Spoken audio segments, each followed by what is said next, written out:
So ito na mga ka-works. So meron na kaming sariling crushing plant.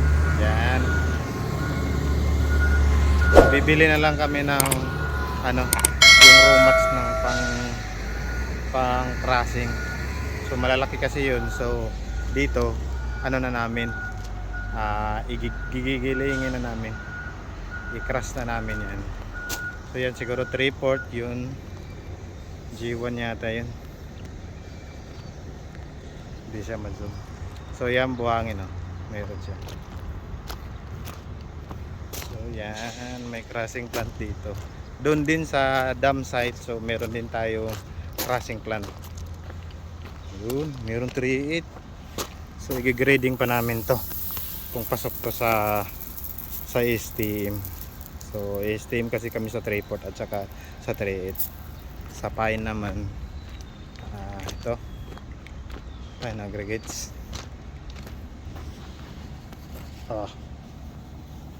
Yan, kuha namin ng sample to para kung pasok sa grading requirements at saka sa quality test. So pine aggregates natin 3/8, 3/4. So apat na ano niya, klase yung ma-produce. So pag okay na to sa 3/4, maliliit, tama ang ano niya. So i-check natin yung mga ano niya, yung mga salaan niya, kung mga screen kung okay. So dito is G1. So parang okay na to ng mga size for kung G1 lang. Okay siya maliliit siya na klase.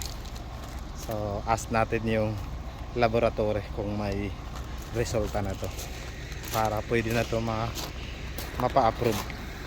Or yung mga ginagamit na screen dito dyan, kung okay na yung mga grading natin at saka quality test, so tama na yung pag-set up ng crushing plant natin. So yan lang mga construction works, so update dito sa crushing plant natin.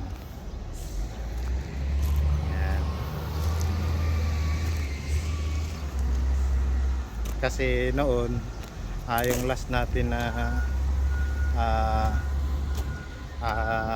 pag video dito is ginagawa pa lang.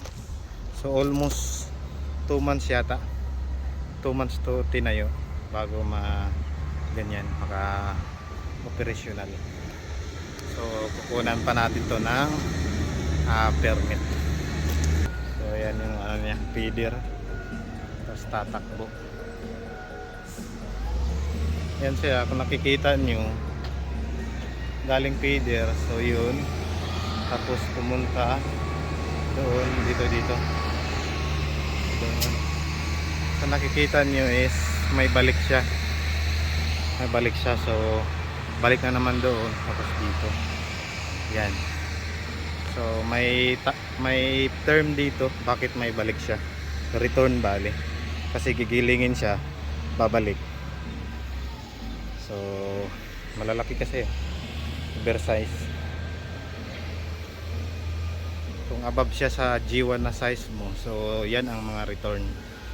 So pabalik-balik hanggang sa magiling sa G1, 3/4, 3/8 at saka pine.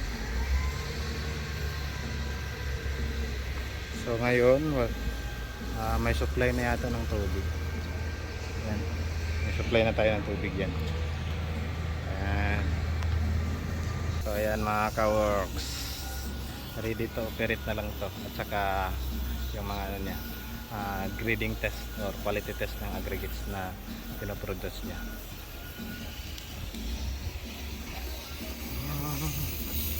Ito lang pala kadali magawa ng crushing plant.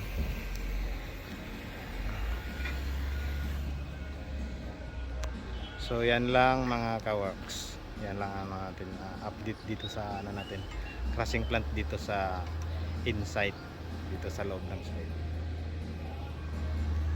Sige, thank you.